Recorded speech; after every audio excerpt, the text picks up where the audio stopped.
Tonight from Fernwood. Fernwood Tonight, 30 minutes of very remarkable entertainment, coming to you live with your host for tonight, Mr. Barth Gimble. Tonight, Barth's guest will be Gilbert Nelson, who will show you his child's arm. Mrs. Sylvia Miller, who was turned on by a light. Mr. William W.D. Bud Prize, who wants to throw cold water on the lady and her beam. Laurie Gallagher, whose mother practices rhythm, and Happy Kind and the Mirth Maker. And me, I'm Jerry Hubbard. And now here's your host and mine, Mr. Barth Gimble.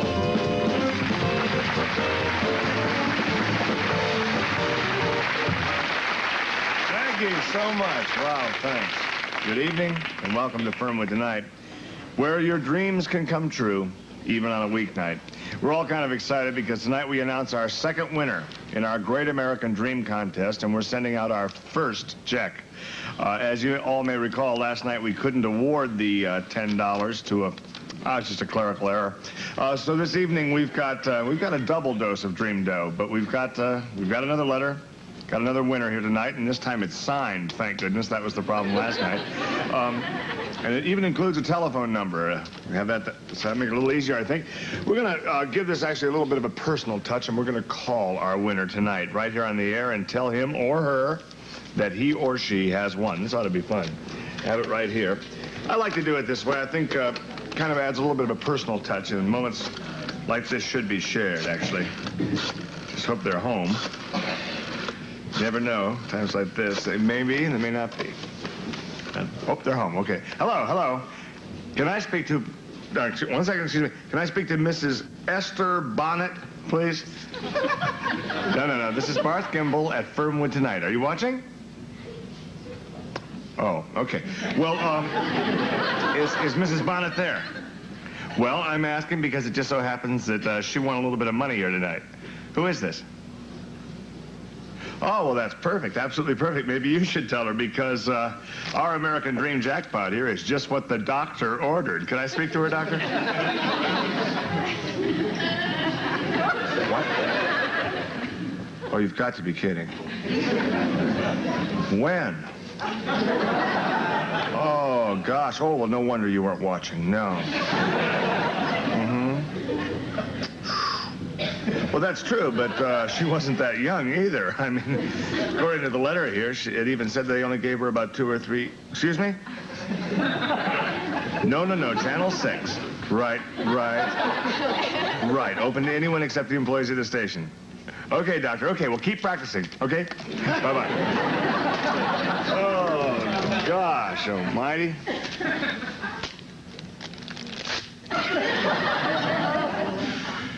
I'm not even going to tell you the sad news, but in a way it's happy news, too, because it means that there'll be $30 in our Great American Dream Chest tomorrow night. So, I think that's how Mrs. Bonnet would have wanted it. I'm pretty sure of that. Now here's Jerry to tell you how you can make this a ratings week to remember. Jerry? That's right, Barth. Folks, simply write in 15 words or less how $30 can help you fulfill your great American dream. In the event of duplicate dreams, the dreams with the earliest postmark will be the winner. Do it today and send it to Dream On, a Gimble Co. Enterprises, Collections Department, Post Office Box 78924, Fernwood, Ohio. If you wish to receive a typewritten list of all winning entries, please enclose a quarter with your dream.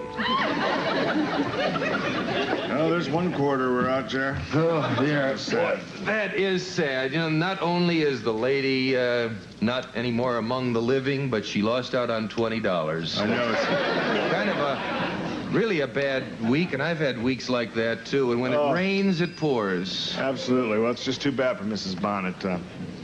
She could have used that money, too. And the letter, it says she was 91 years old, and it's maybe one of the reasons we chose that letter. I'm not sure. It was... I'm sure she could have used the money. At any rate, we have some real live guests here tonight, and might as well get right to them. Our first real live guest tonight is actually 2 guests. It's a young girl who sings while her mother plays the drums. What the heck are they going to think of next? That's just incredible. Well, anyway, here's Laurie Gallagher and her mom. All right. Hi, everybody. Well, 1 for the money, 2 for the show, 3 to get ready. Now, where we go? Woo! We want to be happy, but we won't be happy till we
That was really something. Congratulations. My gosh. Have a seat. Boy. Oh, dear. Boy, you had to practice to learn to hold that microphone, didn't you? Weighed as much as you did. I'll bet. That's really something. I'm not sure exactly what, but it did help kill 2 minutes. We'll be right back after these words.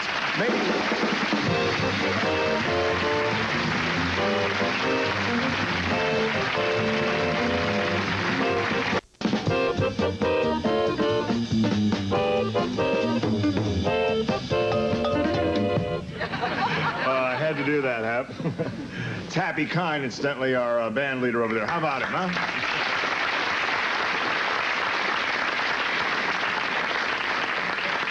Our next guest here has been with us before, and it's always nice to have you back. His name is Mr. Gilbert Nelson. Gilbert here is with the Fernwood Gun Association. Yes, president. Oh, that's good. Fernwood Gun So you're a Association. big shot down there. Yes. I don't mean to joke. I know you take it seriously. Yes, we do. Yes, we do. Things he thinks up when he's loaded. Okay. Well, we don't do that down there. No. Well, welcome to the show, Gilbert. Is anything actually happening at the gun club, or do you guys just sit around and, as I said before, get loaded?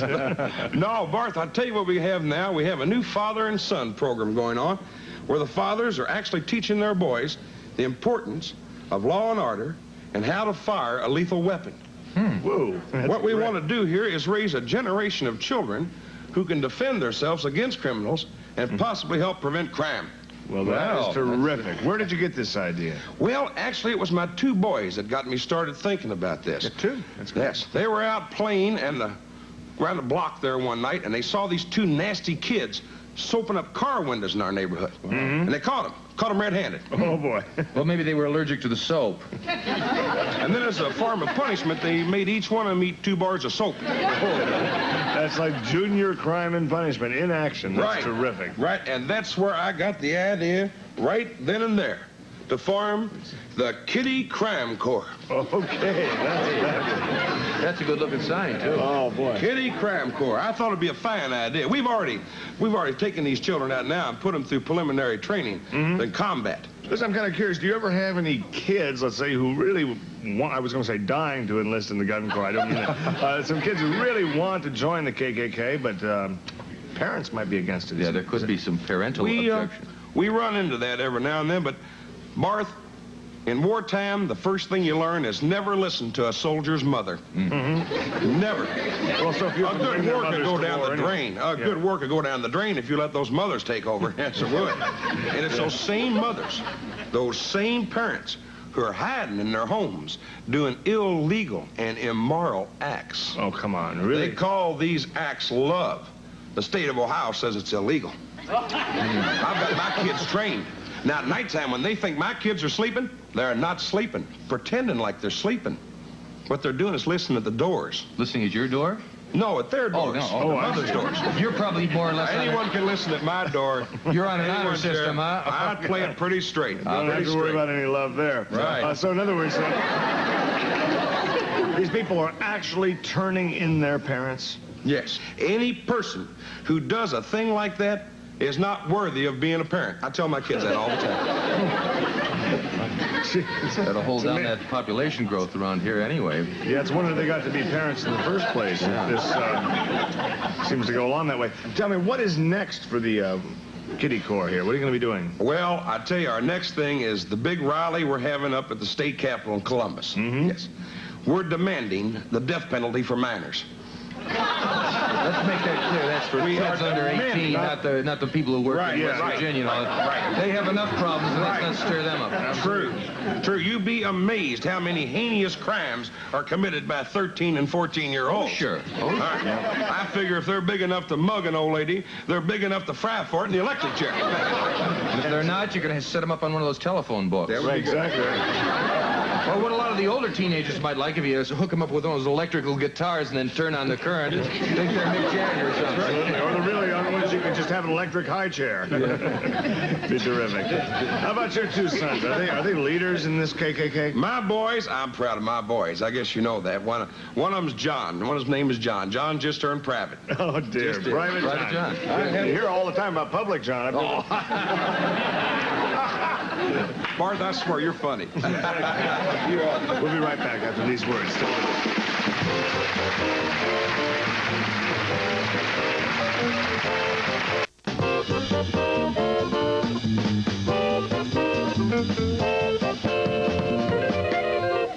Thank you, Hap. If you remember a little while ago, Mrs. Sylvia Miller was on Fernwood tonight and told us a chilling story of how she had a unique sexual experience. I think we can say that, can't we? I think so, yeah. It happened when a beam of light shined on her from a little blue man from outer space, according to her. Blue was his color, but not his mood. Actually, he seemed to be very, very happy, according to Mrs. Miller. Well, when William W.D. Bud Price, ambassador at large for the Fernwood Chamber of Commerce here, or so he says, when he saw this show, he became outraged and claims that Sylvia was lying about the incident. So, in the interest of fair and responsible journalism, which we try to do at least once a week, I've brought them both here to discuss the matter and possibly avoid a nasty libel suit. That's what I'm thinking. So please welcome Mr. William W.D. Bud Price and Mrs. Sylvia Miller.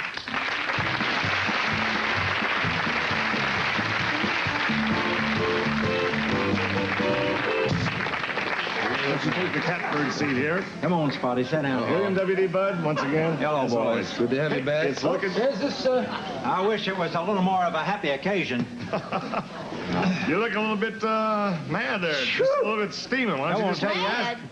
Him mad? I've got a reason to be mad. First of all, I come on this show, find out backstage that poor old Mrs. Esther Bonnet has died. Yes, she has. Then I find out that this man has called me a liar. Well, I didn't call you a liar, but you're a storyteller, and I'll tell you that for true. Yeah, I was down at the Jackass Festival.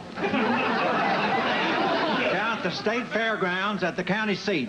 And I heard what this woman said about deep, way out outer space people, raping people and walking around here and molesting people in different various places.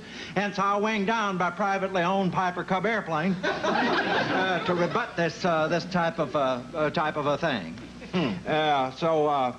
You know, I get all of my information from Cletus Emmett Wheelwelker, who's my chinnodontist, and also, of course... You have a new, I thought for a minute it was gone there, your chinnodontist device. Yeah, that's exactly correct. Cletus Emmett Wheelwelker give me this new chinodontic equipment because I explained to him, you see, I've been wearing chinodontic equipment now for about 2 years.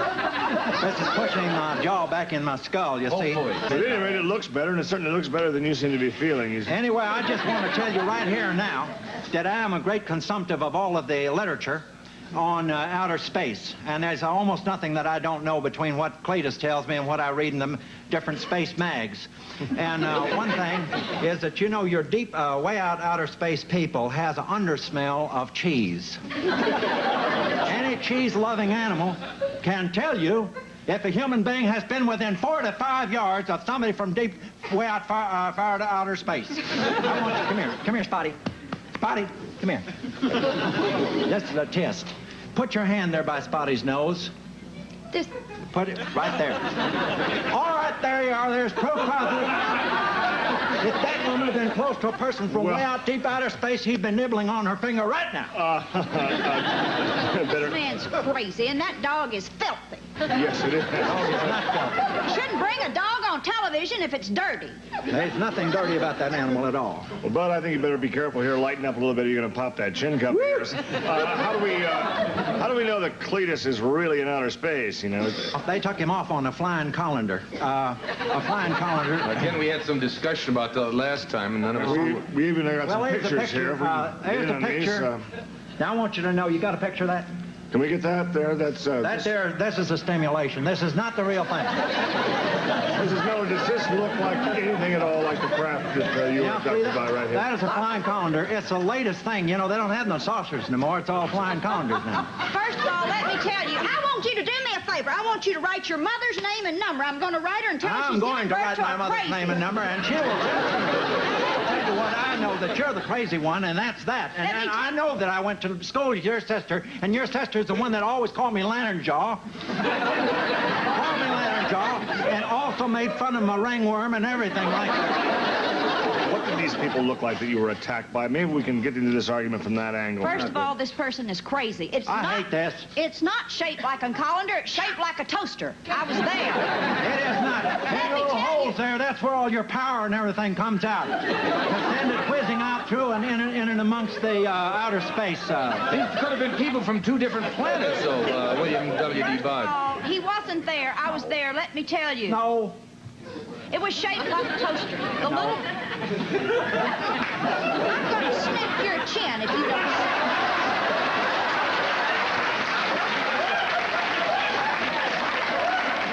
Well, all right, go on. Go on, dig yourself a hole and put yourself right in it, too. This may sound nuts, but I think people tend to calm down a little bit when you just add gum to the argument. So why don't you just try this here? Just a little bit of gum, and I think we can get back I'll to let good the jackass convention for this. You should have had your face fixed when you was a kid. Now, let me tell him about the spaceman. You weren't there. I was there. Well, all right, tell him. I was doing my wash. You get me, because I'm an excitable person. You got me excited. I was doing my wash. A space came down, a space thing. It was shaped like a toaster, not a colander. A toaster. For two, a toaster. I think your toast is well done. The man came down. He got off. I told you this. He came off the spaceship, found me attractive, terribly attractive. Oh, my. Flipped the spacesuit open. A beam of light shot at me. All my clothes went off, and he had his way with me with a beam of light, and that's the truth. Now, this is Now, that was his way. His way. Not your way. No. A whole new way. Exactly. He never done it. Hey, first of all, he never done it. I'm not talking to you. First of all, he never done it, but if he done it, I ain't saying he did, but if he did, if he done it. Only reason he shot that beam of light at your privates was to show it on cable TV back at home.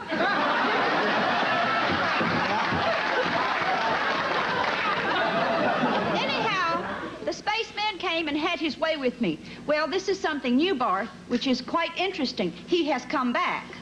He came back last night, but this time he brought a friend with him. This again was your husband's bowling night, coincidentally enough. Coincidentally, yes. And the friend, however, did not participate, just stood around and watched and did take pictures.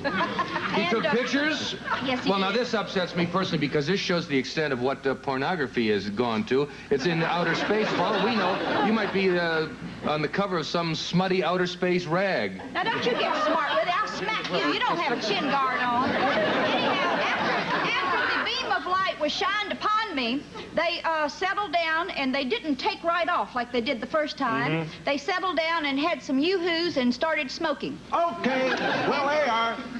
Okay, all right. That ties it up. That ties it up into weensy-beensy little pieces and puts it in the wastebasket. Because I happen to know that all-nuts, and that's what it was. It was an all-nut. It was not a space person. An all-nut is like a space pet, very similar to the dog that we all know and love here, but a little bit different from them. Which would not be like your dog. That's right. This was an all-nut that this woman has. And all-nuts, I happen to know that all-nuts has give up smoking of cigarettes, of pipes, of cigars, and any other tobaccinated type of material that you can buy. Well, you're just not listening to me. He's crazy. I never said anything about cigarettes. I said they started smoking. I didn't say cigarettes. Smoke just started coming out of their antennas. Smoke's coming out of your antenna. That's what smoke's coming Well, I guess with all that light shining they got a little overheated, and I think it's perfectly natural really to want to smoke right afterward, and I guess they wanted to. Well, I guess so.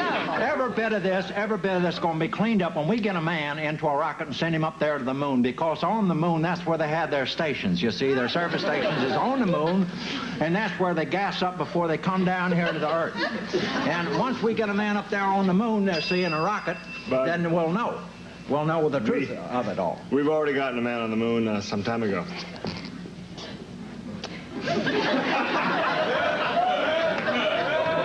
When did that take place? That was about, what was it, Jerry, 4 or 5 years ago? That whole one small step for man, one giant leap for mankind. Let's see now, how'd I miss that?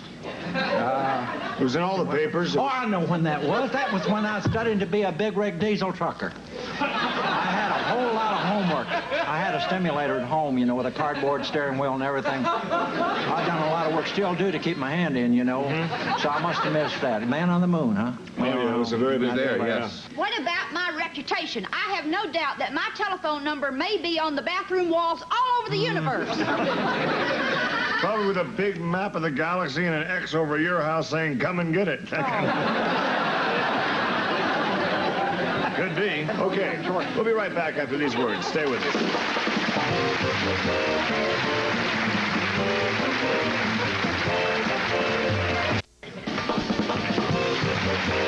Also appearing on tonight's show were Laurie Ann Genelin as Laurie Gallagher, Ellen Genelin as Mrs. Gallagher, Frank Link as Gilbert Nelson, Fannie Flagg as Sylvia Miller, Kenneth Mars as Mr. William W.D. Bud Prize, Spotty, played by Weezer Weezer, the Wonder Dog, and 60-second Hollander photography by Susanna Mars.